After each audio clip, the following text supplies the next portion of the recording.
Hello everyone, welcome back to subject venture. शिक्षा के तकनीकी परिप्रेक्ष्य का ये रिवीजन सीरीज का अगला वीडियो है। मुझे उम्मीद है ये सीरीज आपको पसंद आएगी और आगे आने वाले एग्जाम में आप अपने आप को थोड़ा सा सहज महसूस करेंगे और अच्छे से मार्क्स लाने में कामयाब होंगे। तो चलिए वीडियो शुरू करते हैं।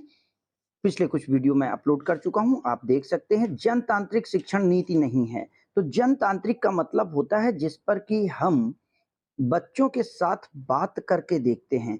तो जनतांत्रिक शिक्षण नीति में कौन सी नीति नहीं है?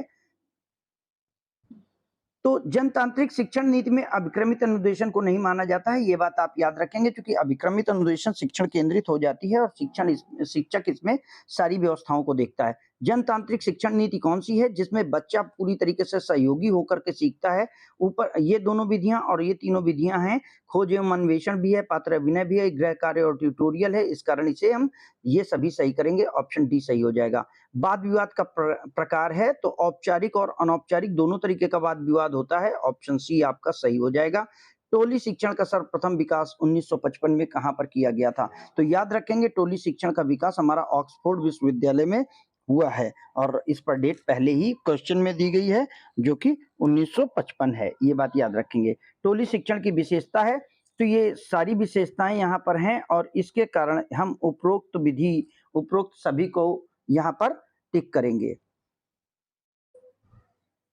टोली शिक्षण का प्रकार है। टोली शिक्षण में क्या चीज होती है? तो एक ही शिक्षकों के विभाग की टोली, विभिन्न विभाग के शिक्षकों की टोली और शिक्षकों की टोली। यहाँ पर उपरोक्त सभी सही हो जाएगा। एक बात ध्यान देने की है, यहाँ पर अगर क्वेश्चन पूछ लेता है कि टोली शिक्षण में किसकी टोली बनाई जाती है, तो ध्यान रखना टोली अध्यापकों की होती है, बच्चों की नहीं होती है। जो आप ये समझ लें कि बच्चों को ग्रुप में बांट करके पढ़ाया जाना है। कई अध्यापकों द्वारा जब एक क्लास को पढ़ाया जाता है तो उसे हम टोली शिक्षण कहते हैं। ये बात याद रखेंगे। टोली शिक्षण का सोपान नहीं है, तो व्यवस्था करना इसका सोपान नहीं होगा। बाकी सारी चीजें इसमें आएंगी। टोली शिक्षण का लाभ है, उपरोक्त सभी लाभ हैं। थोड़ा समय कम है इसलिए एक्सप्लेनेशन में कम दे पाऊंगा। टोली शिक्षण की सीमा नहीं है। टोली शिक्षण जहां कहीं भी पूछा जाए सीमा नहीं है, तो सीमा का मतलब वो पूछ रहा है सीधे सीधे टोली शिक्षण का दोष है। यानी अब वो पूछ रहा है कि टोली शिक्षण की सीमा नहीं है, इसका मतलब क्या टोली शिक्षण का दोष नहीं है? ये बात आपको याद रखनी है कि वो टोली शिक्षण के दोष क्या नहीं है, ये पूछ रहा है। तो अगर वो कह रहा है कि कम खर्चीली विधि, तो ये इसका दोष थोड़ी ना, ये तो इसकी विशेषता है, इसी कारण इसी को टिक कर देंगे। आप ये समझने की कोशिश करिए कि सीमा क्या है, सीमा क्या नहीं है। जहां पर सीमा क्या है वहां दोष पूछ रहा है, सीमा क्या नहीं है वहां पर उसकी विशेषता पूछ रहा है। ये बात याद रखिएगा।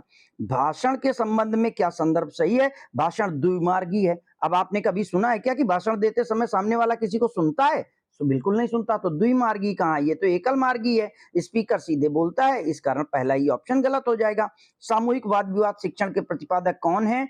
तो वाद विवाद प्रतियोगिता या वाद विवाद शिक्षण विधि के प्रतिपादक के रूप में हम हेरी ए आवर स्ट्रीट को जानते हैं। सामूहिक वाद विवाद का उद्देश्य है, ये सभी उद्देश्य इसके हो जाएंगे। ऑप्शन डी सही हो जाएगा। सामूहिक वाद विवाद का प्रकार है सार्वजनिक वाद विवाद, शैक्षिक वाद विवाद, दोनों सही होने के कारण ऑप्शन सी टिक करेंगे। सामूहिक वाद विवाद का सैद्धांतिक अधिकार नहीं है, तो सैद्धांतिक अधिकार क्या नहीं है सामूहिक वाद विवाद का? इसके लिए अगर आप देखें तो इसमें प्रजातांत्रिक मूल्यों के सिद्धांतों का अनुसरण किया जाता है। ठीक है, वाद विवाद में हम लोगों की बात सुनते हैं और मानते हैं। इसमें मौलिक सक्रियता के विकास को अग्रसर किया जाता है, ये भी सही है। आधुनिक व्यवस्था सिद्धांत को महत्व नहीं दिया जाता। अब बताइए कहां पर ऐसी बात हो सकती है? किसी वाद विवाद में आप आधुनिक व्यवस्था सिद्धांत यानी प्रजातंत्र को मना कर देंगे, किसी को बोलने से रोक देंगे? ऐसा कहीं नहीं होगा। इस कारण ऑप्शन आपका सी सही हो जाएगा। यहाँ पर वाद विवाद प्रतियोगिता के अगले चरण में आप देखें तो वाद विवाद प्रतियोगिता का अगला चरण है सामूहिक वाद विवाद का उपयोग क्या है? तो उपरोक्त सभी सही हैं। सामूहिक वाद विवाद की विशेषता है, इसमें भी सभी सही हैं, इस कारण इसी को टिक करेंगे। विचार गोष्ठी। अब यहाँ विचार गोष्ठी जब की जाती है तो ध्यान रखिएगा, ये संगोष्ठी नहीं है, ये विचार गोष्ठी है, ये सेमिनार है और सेमिनार इन सभी चीजों को उपलब्ध कराता है, इसलिए उपरोक्त सभी सही होगा। विचार गोष्ठी का प्रकार है लघु विचार गोष्ठी होती है, राष्ट्रीय विचार गोष्ठी होती है, अंतरराष्ट्रीय होती है, ये सभी सही हो जाएंगे। ऑप्शन डी सही हो जाएगा। सूक्ष्म शिक्षण के संदर्भ में क्या नहीं सही है, तो सूक्ष्म शिक्षण के संबंध में जरा ध्यान दीजिएगा कि सूक्ष्म शिक्षण क्या सही नहीं है पूछा गया है। जहां पर सही नहीं है पूछा जाए, आपको अपनी सतर्कता दोगुनी कर लेनी है।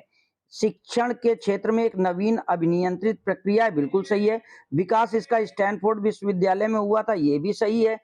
सूक्ष्म शिक्षण प्रशिक्षण की एक प्रयोगशालीय और वैश्लेषिक विधि नहीं है। अब बताइए, क्या ये विश्लेषण और प्रयोगशाला को ध्यान नहीं देती है? देती है, इस कारण यही गलत हो जाएगा। और 1963 में इसे AWD-LN ने बताया था, इसे सूक्ष्म शिक्षण नाम दिया है। तो ध्यान रखिएगा कि सूक्ष्म शिक्षण का विकास पूछा गया है तो 1961 होगा। अगर सूक्ष्म शिक्षण का नाम किसने दिया, कब दिया, तो आपका 63 होगा। AWD-LN ने इसे सूक्ष्म शिक्षण का नाम दिया है, इसके कारण इनको इसके प्रतिपादक के तौर पर जाना जाता है। अदरवाइज इसके पहले भी सूक्ष्म शिक्षण का विकास किया जाता था, कीथ ने इस पे काम किया था। नेक्स्ट है, किसके अनुसार सूक्ष्म शिक्षण अभ्यास आकार और कक्षा अवधि में नवीनीकृत एक न्यूनीकृत अनुमाप है, तो ये स्टैनफोर्ड विश्वविद्यालय के लोगों का कथन है, इस कारण 1900 इसे हम सी को टिक करेंगे। सूक्ष्म शिक्षण के संदर्भ में क्या नहीं सही है, यह वैश्लेषिक विधि नहीं है, यही गलत हो जाएगा। पहला ही क्वेश्चन गलत है। जटिलता को कम करता है, अधिक नियंत्रित प्रयास करता है, शिक्षण के कौशल पर बल देता है, तो ऑप्शन ए गलत है, इसलिए पूछा गया नहीं है, तो ए सही हो जाएगा। सूक्ष्म शिक्षण का सिद्धांत क्या नहीं है, तो वास्तविक जटिलताओं में ह्रास, ये तो है। एक समय में एक कौशल का प्रशिक्षण, ये भी है। अभ्यास में नियंत्रण का अभाव, ये भी है। ये देखिए, अभ्यास प्रक्रिया में नियंत्रण का अभाव ये नहीं है, क्योंकि अभ्यास प्रक्रिया में क्या नियंत्रण नहीं होता है? बिल्कुल होता है। टोटल कंट्रोल्ड एटमॉस्फेयर होता है सूक्ष्म शिक्षण में, इस कारण ऑप्शन सी सही हो जाएगा। प्रतिपुष्टि इस पर होती है, इसलिए ऑप्शन सी को ही टिक करेंगे। सूक्ष्म शिक्षण की व्यवस्था क्या है? ये सभी व्यवस्थाएं हैं, ऑप्शन डी सही हो जाएगा। सूक्ष्म शिक्षण के संबंध में क्या बात सही है, तो उपरोक्त सभी सही है। यहाँ पर बहुत इंपॉर्टेंट क्वेश्चन है, इसको मैं डबल स्टार लगा करके आपको बताए दे रहा हूं। इस क्वेश्चन में देखिए, ध्यान दीजिए, स्टैनफोर्ड विश्वविद्यालय ने 14 सूक्ष्म शिक्षण कौशल दिए हैं, कैलिफोर्निया विश्वविद्यालय ने 18 सूक्ष्म शिक्षण कौशल दिए हैं, और भारत की एमएससी यूनिवर्सिटी है, यहाँ पर 21 शिक्षण बताए गए हैं। तो ये तीनों ध्यान रखिएगा, शिक्षण कौशल 18 भी हैं, 14 भी हैं और 21 भी हैं। स्टैनफोर्ड विश्वविद्यालय के अकॉर्डिंग 14 हैं, कैलिफोर्निया के अकॉर्डिंग 18 हैं, और एमएस यूनिवर्सिटी के अकॉर्डिंग 21 हैं। सूक्ष्म शिक्षण की विशेषता क्या नहीं है? सूक्ष्म शिक्षण जटिलता को कम करता है, ये बात सही है। छात्र के आत्मविश्वास में वृद्धि करता है, और छात्राध्यापक अपनी क्षमताओं अनुसार बेहतर कौशलों को सीखता है। अब ये देखिए, यहाँ पर छात्र के आत्मविश्वास में वृद्धि हो गई। ये कह रहा है प्रतिपुष्टि ज्ञान के अर्जन में सहायक नहीं होती है। क्या ज्ञान प्रतिपुष्टि के अर्जन में सहायक नहीं होता है? आप कोई काम गलत करें और अगर आपको प्रतिपुष्टि नहीं मिल रही, तो आपको कैसे पता चलेगा कोई सही है कि गलत है? इसलिए ऑप्शन डी सही हो जाएगा, ऑप्शन डी को टिक करेंगे। सूक्ष्म शिक्षण का महत्व है, उपरोक्त सभी इसके महत्व हैं। अनुकरणीय शिक्षण, स्टिमुलेशन टीचिंग को किस नाम से बुलाया जाता है? तो इसे हम भूमिका अभिनय भी कहते हैं, उपचारात्मक शिक्षण भी कहते हैं, अग्रिम प्रशिक्षण भी कहते हैं। ऑप्शन डी को सही करेंगे।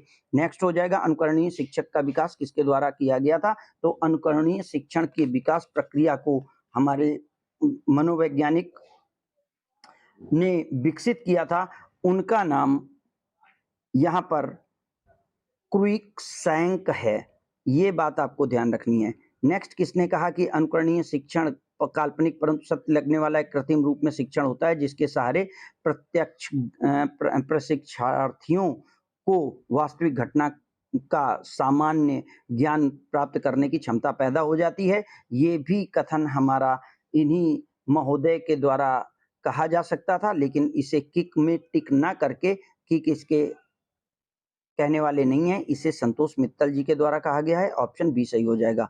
आधुनिक भाषा शिक्षण का उद्देश्य क्या है? तो ए बी दोनों उद्देश्य हैं। शिक्षण मशीन की विशेषता है कि यह शिक्षण मशीनें शिक्षा में समस्या के समाधान में सहायक होती हैं, बिल्कुल सही है। मशीनें छात्र को अनुक्रिया के बारे में सूचना देती हैं, बिल्कुल सही है। और ये मशीन व्यक्तिगत रूप से काम करती है, तो उपरोक्त सभी सही हो जाएगा, ऑप्शन डी टिक करेंगे। शिक्षण मशीन का प्रकार है अनुक्रिया निर्मित बहुविकल्पीय मशीन, दोनों मशीनें होती हैं, ऑप्शन सी सही हो जाएगा। अंतराह क्रिया विश्लेषण में कौन सी प्रक्रिया प्रयोग की जाती है? तो व्याख्या भी की जाती है और अंकन भी किया जाता है, ऑप्शन सी को हम टिक करेंगे, सी सही हो जाएगा। छात्र अध्यापक के व्यवहार का विश्लेषण करने के लिए किस विधि का प्रयोग किया जाता है? तो प्रवाह रेखा चित्र, जिसे फ्लो चार्ट कहते हैं। अंतःक्रिया प्रतिमान मॉडल्स होते हैं, प्रवाह चार्ट भी होते हैं। ये सभी सही हो जाएगा, ऑप्शन डी सही हो जाएगा। उपचारात्मक शिक्षण वास्तव में छात्र ने जो कुछ सीखा है और उसको ध्यान में रखकर उसकी उन्नति प्राप्त करने के लिए किया जाता है। तो ये जो उपचारात्मक शिक्षण है, ये कथन हमारे एस.एस. माथुर महोदय का है। NCERT versus central of educational technology CET का गठन कब किया गया था? तो ये गठन हमारा 1970 में किया गया है, ये बात आपको याद रखनी है। शिक्षण क्रियाओं का वह समूह जो अधिगम उत्पन्न करने के लिए प्रेरित करती हैं, ये बात किसने कही है? तो ये बात हमारे बीओ स्मिथ ने कही है। शिक्षण एक चर है, तो शिक्षण के चर में क्या चीजें हैं? शिक्षक भी है, शिक्षार्थी भी है और विषय वस्तु और प्रस्तुतिकरण भी है, इसलिए ऑप्शन डी सही हो जाएगा। शिक्षण चरों के कार्य हैं, शिक्षण चर निदान भी करता है, उपचार भी करता है और मूल्यांकन भी करता है, इसलिए सभी सही हो जाएंगे। शिक्षण प्रक्रिया का प्रमुख अव्यय है विषय वस्तु और संप्रेषण, दोनों चीजें हैं। ऑप्शन सी को सही करेंगे, ध्यान रखिएगा ऑप्शन सी। शिक्षण के संदर्भ में क्या सही नहीं है? शिक्षा एक असामाजिक प्रक्रिया है। बताइए ये बात सही है क्या? और यहाँ पर केवल आप नहीं पढ़ेंगे तो आप सामाजिक प्रक्रिया पढ़ेंगे और टिक कराएंगे, ऑप्शन ए ही टिक करिएगा, यहाँ पर ध्यान रखिएगा। नेक्स्ट है, किसने परिभाषित किया कि व्यवहार तकनीकी वैज्ञानिक ज्ञान का शिक्षक व्यवहार परिमार्जन में अनुप्रयोग है? ये बात किसके द्वारा कही गई है? क्या ये बात आर.ए. शर्मा ने कही है, या ये बात डॉक्टर राम शुक्ल पांडे ने कही है, या बीओ स्मिथ ने कही है? तो ये बात डॉक्टर राम शुक्ल पांडे की है, इसलिए ऑप्शन बी सही हो जाएगा। किसने कहा नवाचार एक ऐसा विचार है जिसमें व्यक्ति नवीनता का अनुभव करता है? तो व्यक्ति नवीनता का अनुभव करता है, किसके द्वारा कहा गया है? तो यहाँ पर ये बात याद रखिएगा कि ये विचार किस शख्स के द्वारा कहा गया है। इस बात को मैं आपको सर्च करके बाद में बता सकता हूं, लेकिन यहाँ पर इनमें से कोई नहीं सही होगा, क्योंकि वी.एन. रोजर्स महोदय का ये कथन है नहीं, एस.बी. वार्नेट का भी नहीं है और एम.बी. माइल्स का भी नहीं है। तो इस कारण इसका ये कथन किसका है, इस विषय पर हम चर्चा कर लेंगे। तो इस क्वेश्चन को आप याद रखेंगे। किसने परिभाषित किया? नवाचार जानबूझकर किया जाने वाला नूतन विशिष्ट परिवर्तन होता है जिसे किसी तंत्र के उद्देश्यों को प्राप्त करने के लिए अधिक प्रभावी माना जाता है। तो इस बात को कहने वाले हमारे एम.बी. माइल्स हैं। नवाचार के संदर्भ में क्या बात सही है? ये उपयुक्त बातें सही हैं, ऑप्शन डी हो जाएगा। स्मार्ट स्कूल किस प्रदेश सरकार का अभिनव प्रयास है? तो आपको ये बात जान करके खुशी होगी कि ये काम महाराष्ट्र सरकार के द्वारा किया गया था। शिक्षण का स्तर है, तो शिक्षण के स्तर में स्मृति स्तर है, अवबोध स्तर है, चिंतन स्तर है। इन तीनों स्तरों के आधार पर भी प्रतिमान बताए गए थे। तो स्मृति स्तर का प्रतिमान आपका हर्बर्ट का है, अवबोध स्तर का मॉरिसन का है और चिंतन स्तर का हंट का है। संप्रत्यय और प्रभावी नियमों का, इसलिए हम यहाँ पर ये सभी लगा देंगे। संप्रत्यय और नियमों के प्रभावी शिक्षण को किस स्तर पर किया जाता है? तो संप्रत्यय के प्रभावी स्तर का जो हम संप्रत्यय और नियमों का प्रभावी शिक्षण करते हैं, तो जब संप्रत्यय की बात आएगी तो हम चिंतन स्तर पर जाएंगे और इसलिए ध्यान रखेंगे, ऑप्शन सी लगाएंगे। जैक्सन ने शिक्षण व्यवस्था को अवस्था में विश्लेषित किया है। तो पूर्व क्रिया, अंतः क्रिया अवस्था, क्रिया पश्चात अवस्था, ये सभी सही हैं, ऑप्शन डी टिक करेंगे। बढ़ते हैं अगले क्वेश्चन की तरफ। ऐसी परिस्थिति जो अपेक्षित अनुक्रिया के बार बार होने की संभावना वृद्धि करती है, यानी अगर आप किसी परिस्थिति का निर्माण कर रहे हैं और ऐसी परिस्थिति का निर्माण कर रहे हैं जिससे कि बार बार कोई चीज हो, तो इसे आप क्या कहेंगे? तो ऐसी परिस्थिति को हम धनात्मक पुनर्बलन कहेंगे। एक बात याद रखिएगा, अगर बार बार होने की संभावना व्यक्त करती है तो इसे हम धनात्मक कहेंगे, और अगर बार बार उसे होने से रोकती है तो ऋणात्मक पुनर्बलन कहेंगे। किसने कहा है? शिक्षण सिद्धांत शिक्षण की सामान्य विधि की व्याख्या है। तो ये कथन ब्रूनर महोदय का है। पुनर्बलन के संबंध में क्या सही है? मनोवैज्ञानिक शब्द है, ठीक है, एक प्रतिबंध है जो अनुक्रियाओं की गति में वृद्धि करता है। और बी.एफ. स्किनर ने ऑपरेंट कंडीशनिंग का सिद्धांत इसी पर आधारित करके दिया था। तो बिल्कुल सही बात है और सारी बातें सही हैं, इसलिए ऑप्शन डी इसका राइट आंसर हो जाएगा। शिक्षा में उच्च अधिगम के लिए प्रविधि है, तो ये सारी प्रविधियां होती हैं, इसलिए ऑप्शन डी सही हो जाएगा। परंपरागत शिक्षा के विरुद्ध मुक्त शिक्षा की क्रांति का श्रेय किस अमेरिकन विचारक को जाता है? तो मुक्त शिक्षा की क्रांति का श्रेय आपके गुडमैन को, इवान इलिच को और एवरेस्ट रोजर को जाता है। सभी के सभी इसके अग्रदूत थे। दूरस्थ शिक्षा का विकास सबसे पहले किस देश में किया गया? तो दूरस्थ शिक्षा का विकास सबसे पहले इंग्लैंड में हुआ है, ऑप्शन डी सही हो जाएगा। राष्ट्रीय मुक्त विश्वविद्यालय की स्थापना कहाँ पर की गई है? तो राष्ट्रीय मुक्त विश्वविद्यालय की स्थापना हमारी सबसे पहले जो की गई वो 1979 में हुई। सर्वप्रथम भारत में दूरस्थ विश्वविद्यालय कहाँ पर स्थापित हुआ? तो ये विश्वविद्यालय दिल्ली में है। इंदिरा गांधी विश्वविद्यालय इग्नू की बात ही करी जा रही है, यही विश्वविद्यालय है। और इग्नू का जो संबंध है, इग्नू की जो स्थापना है वो 1985 में हुई है। खुले विश्वविद्यालय की विशेषता है, ये सभी विशेषताएं उसमें पाई जाती हैं। सर्वप्रथम इंग्लैंड में खुले विश्वविद्यालय का विकास किया गया, तो इंग्लैंड में खुले विश्वविद्यालय का विकास 1969 में किया गया। खुले विश्वविद्यालय वे विश्वविद्यालय होते हैं जहां पर बच्चों के सीखने के लिए कोई समय निर्धारित नहीं होता, स्थान निर्धारित नहीं होता। किसने सर्वप्रथम बर्लिन जर्मनी में 1856 में भाषा शिक्षण का कार्य पत्राचार द्वारा प्रारंभ किया? तो ये ऐसा प्रारंभ करने वाले कौन थे? तो ये चार्ल्स टूसेंट थे, इसलिए ऑप्शन ए सही हो जाएगा। भारत में किस विश्वविद्यालय में पत्राचार शिक्षा का सूत्रपात हुआ है? तो दिल्ली विश्वविद्यालय में सबसे प्रथम पत्राचार शिक्षा का सूत्रपात किया गया है। भारत में पत्राचार शिक्षा संस्थान की स्थापना कब हुई है? तो ये स्थापना हमारी 1980 में हुई है। पत्राचार शिक्षा का मतलब जब आप शिक्षण व्यवस्था में दूर से अपनी एजुकेशन को रिसीव करते हैं, जिसे कि हम मुक्त शिक्षा के रूप में जानते हैं। पहला समाचार वाचक किसे माना जाता है?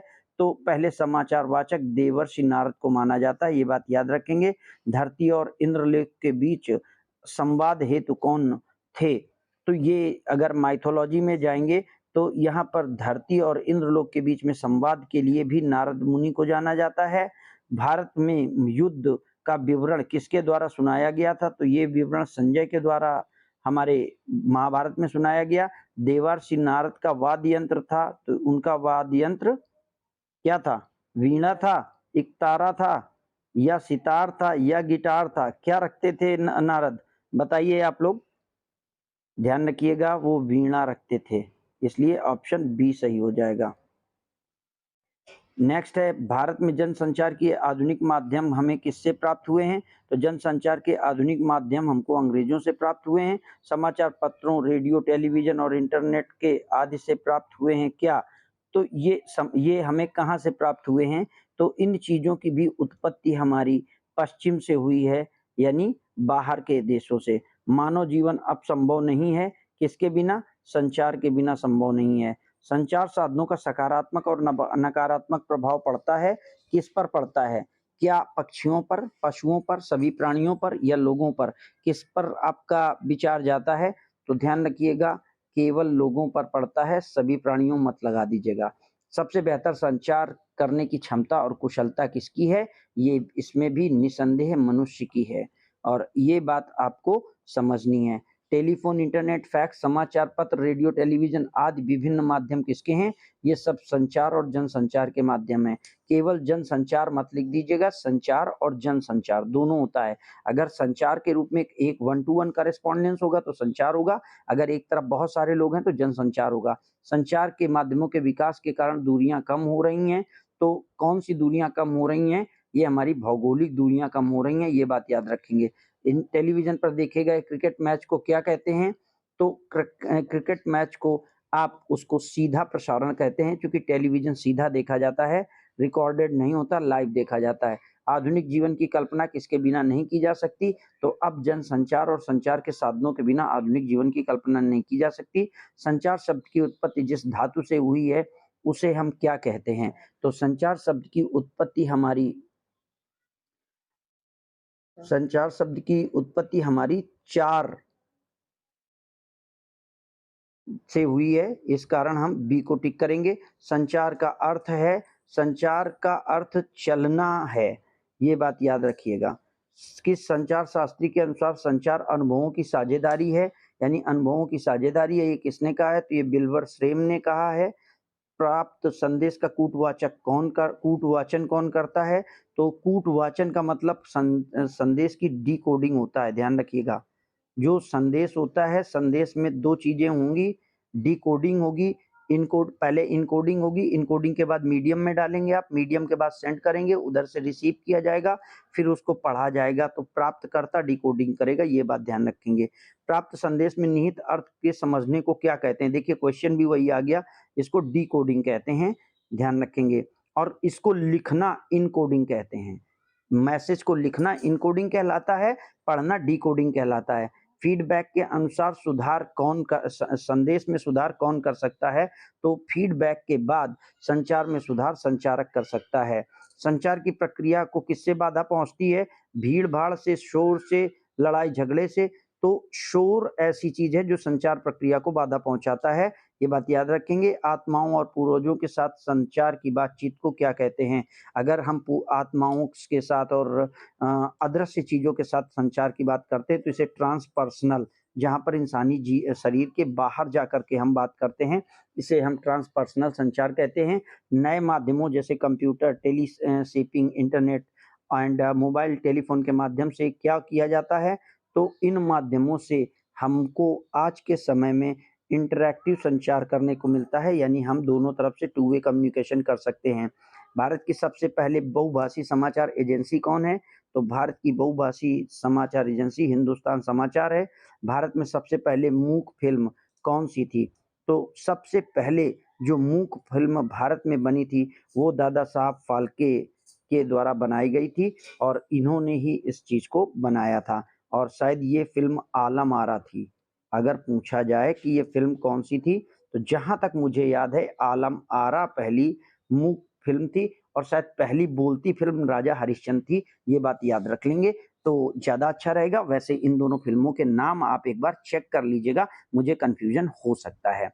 पत्रकारिता और संचार का एमसी राष्ट्रीय विश्वविद्यालय कहाँ पर स्थित है? तो पत्रकारिता और संचार के इस विश्वविद्यालय का नाम भोपाल है, और ये आपका मदन मोहन मालवीय विश्वविद्यालय के नाम से जाना जाता है, जिसे पत्रकारिता के नाम से जानते हैं। अब अगले क्वेश्चन की ओर बढ़ते हैं। विचारों को और संदेशों को मौखिक और गैर मौखिक संकेतों के रूप में बदला जाना क्या कहलाता है? तो पीछे हम लोग इस पर चर्चा कर चुके हैं कि हम मैसेज जब लिखते हैं तो उसे हम इनकोडिंग कहते हैं। निम्नलिखित में कौन संचार की विशेषताएं हैं? तो संचार विचारों और तथ्यों का आदान प्रदान होता है। सूचना समझ दोनों शामिल हैं। सतत एक प्रक्रिया है और एक परिपत्र प्रक्रिया है। तो संचार सब कुछ है, इसलिए मैं इसमें ऑप्शन सी को टिक करूंगा। संचार वह विधि है जो एक स्रोत को बड़ी संख्या में रिसीवर को एक साथ सूचना प्रेषित करने के लिए कहा जाता है। तो अभी हम बात कर रहे थे, इसे हम मास कम्युनिकेशन कहते हैं, और मास कॉम को हम जन संचार के रूप में जानते हैं। आंख का उपयोग करके संचार का एक उदाहरण है। अगर आप आंख का उपयोग कर रहे हैं तो ये कैसा संचार होगा? ये इसमें चूंकि भाषा का प्रयोग नहीं किया जाता, इसलिए आंखों का जो संचार है इसे हम अनकहा संचार कहेंगे, चूंकि मौखिक नहीं है, ये बात याद रखेंगे। लिखित है नहीं, चूंकि लैंग्वेज नहीं है, बोला नहीं गया है, शब्द नहीं है, इसलिए मौखिक भी नहीं है। और प्रभावी संचार के लिए कोई ज़रूरत है, कोई ज़रूरत नहीं है। तो एक प्रभावी संचार में कोई ज़रूरत नहीं है, किस चीज़ की कोई ज़रूरत नहीं है? तो आपको ये बात ध्यान रखना है कि प्रभावी संचार के लिए सुंदर व्यक्तित्व की कोई ज़रूरत नहीं है, इशारे चाहिए होंगे, भाषा और आवाज़ चाहिए होगी, और सामग्री पर महारत हासिल होना चाहिए। भारतीय प्रेस परिषद कहाँ पर स्थित है? तो भारतीय प्रेस परिषद हमारी दिल्ली में स्थित है, इसलिए ऑप्शन डी सही हो जाएगा। भारत की सबसे बड़ी समाचार एजेंसी कौन सी है? तो भारत की सबसे बड़ी समाचार एजेंसी पीटीआई है, प्रेस ट्रस्ट ऑफ इंडिया है। किस वर्ष में प्रसार भारती को लॉन्च किया गया था? तो प्रसार भारती को लॉन्च किए जाने का जो समय है वो 1997 है। 1936 से पहले ऑल इंडिया रेडियो को किस नाम से जाना जाता था? तो इसके पहले ऑल इंडिया का नाम इंडियन ब्रॉडकास्टिंग सर्विस था। किस वर्ष डीटीएच सेवा शुरू की गई है? डायरेक्ट टू होम और डीटीएच सेवा शुरू करने का जो समय है वो 2004 है, इसको टिक कर लेंगे। किसी संदेश की प्रक्रिया आती है, तो किसी संदेश की प्रतिक्रिया किस माध्यम से आप प्राप्त कर सकते हैं? तो ये जो संदेश की प्रतिक्रिया है ये हमेशा दर्शक से आती है, ये बात याद रखेंगे। संचार रणनीति तैयार करने से पहले सूचना का संग्रह किसके नाम से किया जाता है? तो जब हम कोई चीज सूचना संग्रह करते हैं तो ये जनमत सर्वेक्षण कहलाता है, ये बात ध्यान रखेंगे, ऑप्शन सी सही हो जाएगा। भारत में सबसे बड़ा परिचालित दैनिक समाचार पत्र है, यानी जो अभी वर्तमान में सबसे बड़ा चल रहा है वो टाइम्स ऑफ इंडिया जाना जाता है। भारत में संचार में संदेशों के स्वागत में एक बड़ी बाधा है। किस बात की बड़ी बाधा है? तो ये बाधा हमारी दर्शकों के रवैये की है। अगर व्यक्ति उस शिक्षा के प्रति या संचार के प्रति लालायित नहीं है, उसे सीखना नहीं चाहता है, तो वो संचार नहीं संभव हो पाएगा। संचार का मुख्य उद्देश्य क्या है? तो संचार का मूल उद्देश्य सूचित करने के लिए है, ये बात याद रखेंगे। यानी संचार का मतलब है कि हम सूचित करना चाहते हैं। सहकर्मियों के साथ आपसी समझ रखने के लिए सबसे महत्वपूर्ण क्या है? प्रभावी सुनना। आप अगर सही से बात सुनेंगे तभी आप सही से जवाब दे पाएंगे या बोल पाएंगे। निम्नलिखित में कौन संचार का सबसे बड़ा प्रभावी तरीका है? तो अगर संचार के सबसे प्रभावी तरीके की बात करें तो हम वर्बल कम्युनिकेशन, जिसे मौखिक कम्युनिकेशन कहते हैं, के आधार पर संचार कर सकते हैं। आंतरिक और बाह्य कारक जो कक्षा में छात्रों को संदेश प्रभावित करते हैं, क्या कहा जा सकता है? तो जो बाह्य कारक हैं संदेश के लिए, वो संदेश प्रचारित करने में प्रभाव नहीं देते हैं, ये शोर होते हैं। इन्हें आप संचार के अवरोधों के रूप में जानते हैं। संचार कि उसके प्रभाव और इशारों और शरीर के मुद्राओं को इस रूप में जाना जाता है। तो जब संचार करने के लिए जो आप अपने चेहरे की भाव भंगिमाएं बनाते हैं, ये ध्यान रखना, इन्हें काइनेसिक्स के नाम से जाना जाता है। और काइनेसिक्स जो हैं वो आपके चेहरे की भाव भंगिमाएं हैं। इस जब आप किसी चीज को, जैसे आपने कुछ खट्टा खाया, तो जो आपकी भवों में चेंज आता है, जो आपके चेहरे पे चेंज आता है, वो काइनेसिक्स कहलाता है। इनमें से जनसंचार का माध्यम अनपढ़ व्यक्ति के उपयोग के लिए नहीं है। तो कौन सा माध्यम अनपढ़ व्यक्ति के लिए नहीं है? तो इंटरनेट, पत्रिकाएं और समाचार पत्र तीनों अनपढ़ व्यक्ति के लिए नहीं है। ऑप्शन डी सही हो जाएगा। सर्वाधिक खर्चीला जनसंचार का माध्यम कौन सा है? तो अगर खर्च के तरीके से आप देखें तो इंटरनेट सबसे खर्चीला माध्यम है। श्रव्य संचार माध्यम कौन सा है? तो जो सुना जाने वाला संचार माध्यम है वो रेडियो है। ऑप्शन बी सही हो जाएगा। मुद्रण का आविष्कार सबसे पहले कहाँ हुआ था? तो मुद्रण का सबसे पहला आविष्कार हमारा चीन में हुआ था। ऑप्शन सी सही हो जाएगा। वर्तमान छापे खाने का आविष्कार गुटेनबर्ग ने किया था। भारत में सबसे पहला छापा खाना कब विकसित हुआ था? तो ये 1956 में विकसित हुआ है। भारत में पहला छापा खाना लगाया कहाँ गया था? तो इसे हम लोगों ने पहले गोवा में लगाया है। बढ़ते हैं अगले क्वेश्चन की ओर। समाचार लेखन की प्रभावी शैली कौन कौन सी है? अगर हम समाचार सही ढंग से लिखना चाहते हैं तो हम कैसे लिखें? तो ये ध्यान रखिएगा, ये उल्टा पिरामिड शैली के तौर पर लिखा जाता है, जहां पर सबसे छोटी बात को हम नीचे लिखते हैं और फिर उसे बढ़ाते जाते हैं, तो उल्टा पिरामिड शैली बनती है। यानी हम उल्टा शंकु को खड़ा करेंगे। इनमें से कौन उल्टा पिरामिड शैली का अंग नहीं है? तो जो चीजों में मध्य भाग उल्टा पिरामिड शैली का अंग नहीं है, क्योंकि इंट्रो उसमें होगा, बॉडी होगी और समापन होगा। नेक्स्ट है, उल्टा पिरामिड शैली में संचार को कितने भागों में बांटा गया है? तो इसमें संचार को आप के 3 भागों में बांटा गया है। ये बात याद रखेंगे। दृश्य साधनों में सबसे अधिक महत्व किसका है? तो सबसे ज़्यादा महत्व जो दृश्य साधनों में है वो टेलीविज़न का है। टेलीविज़न के लिए अखबार लिखने की मौलिक शर्त क्या है? अगर आप टेलीविज़न में अपनी न्यूज़ लिख रहे हैं तो आपको फ़ोटो के साथ लिखना पड़ेगा, आपको फ़ोटो भेजनी पड़ेगी। हिंदी में नेट पत्रकारिता किसके साथ प्रारंभ हुई है? तो ये जो नेट पत्रकारिता है, ये हमारी वेब दुनिया के साथ शुरू हुई है। आज के समय में आप यूट्यूब पे बहुत सारे चैनल और सोशल मीडिया पे बहुत सारे चैनल आप देख सकते हैं। ये सब के सब वेब सर्कुलेशन का परिणाम है। क्रिकेट मैच का प्रसारण किस प्रकार का प्रसारण है? ये सीधा प्रसारण होता है। आधुनिक युग में इंटरनेट पत्रकारिता का कौन सा दौर चल रहा है? इंटरनेट पत्रकारिता का ये तृतीय दौर चल रहा है। भारत में इंटरनेट पत्रकारिता का दूसरा दौर कब प्रारंभ हुआ था? तो भारत में इंटरनेट पत्रकारिता का दूसरा दौर 2003 में प्रारंभ हुआ है। समाचार पत्र प्रकाशित करने या प्रसारित करने के लिए आखिरी समय सीमा को क्या कहा जाता है? तो जहाँ पर कि एक टाइम होता है जिस समय तक कंप्लीट ये पहुँच जानी चाहिए, वो डेडलाइन कहलाती है। भारत में इंटरनेट का दूसरा दौर कब शुरू हुआ है? तो ये दूसरा दौर हमारा 2003 से प्रारंभ हुआ है। भारत में किसी संगठन में काम करने वाले नियमित वेतनभोगी कर्मचारी को क्या कहते हैं? तो जो नियमित तौर पर वेतनभोगी है वो पूर्णकालिक पत्रकार कहलाएगा। ये समाचार संगठन की बात है, इसलिए ऐसा है। नाटक में सबसे जरूरी और सशक्त बात क्या होनी चाहिए? तो अगर हम नाटक के माध्यम से कहीं पर कुछ करना चाहते हैं तो हमारा संवाद सबसे अच्छा होना चाहिए। अगला क्वेश्चन है, भारत में पहला छापाखाना कहाँ स्थापित हुआ? ये गोवा में स्थापित हुआ है। छापेखाने का आविष्कार जॉन गुटेनबर्ग ने किया है। भारत में इंटरनेट पत्रकारिता का प्रारंभ कब किया गया? तो भारत में इंटरनेट पत्रकारिता का प्रारंभ 1993 से किया गया है। ये बात याद रखेंगे। इंटरव्यू के लिए हिंदी में साक्षात्कार शब्द का प्रयोग होता है। ऑल इंडिया रेडियो की स्थापना कब हुई है? तो ऑल इंडिया रेडियो की स्थापना आपकी 1936 में हुई है। समाचार लेखन में किस शैली का प्रयोग होता है? तो उल्टा पिरामिड शैली का प्रयोग किया जाता है। उल्टा पिरामिड शैली को 3 भागों में बांटा गया है। रंगमंच किस साहित्य में की विधा में आवश्यक है? तो रंगमंच नाटक प्रदर्शन में आवश्यक है, क्योंकि एक स्टेज बनाना बहुत जरूरी है। विश्व का सर्वाधिक खर्चीला जनसंचार माध्यम क्या है? तो इंटरनेट सबसे खर्चीला जनसंचार माध्यम है। रेडियो नाटक किस प्रकार का माध्यम है? तो रेडियो नाटक श्रव्य माध्यम है। दोनों मत लगाइएगा, दोनों नहीं हो सकता। कहानी का केंद्र बिंदु क्या होता है? तो कहानी का केंद्र बिंदु उसका कथानक होता है, यानी उसकी स्टोरी होती है। मीडिया के भाषा में बीट शब्द का क्या अर्थ है? तो बीट शब्द का अर्थ एक क्षेत्र होता है। ये बात याद रखेंगे। भुगतान के लिए अलग अलग अखबारों में लिखने वाला पत्रकार क्या कहलाता है? यानी पैसे लेकर के अलग अलग अखबारों में अपने लेख को लिख करने वाला पत्रकार फ्रीलांसर कहलाता है। इस समय विश्व में इंटरनेट पत्रकारिता का कौन सा दौर चल रहा है? तो विश्व में इंटरनेट पत्रकारिता का ये तीसरा दौर चल रहा है। ट्यूटोरियल किस प्रकार का है? तो ट्यूटोरियल के प्रकारों में आप देखें तो निरीक्षण युक्त अनुवर्ग, सामूहिक अनुवर्ग और प्रयोगात्मक अनुवर्ग, ये सभी होते हैं।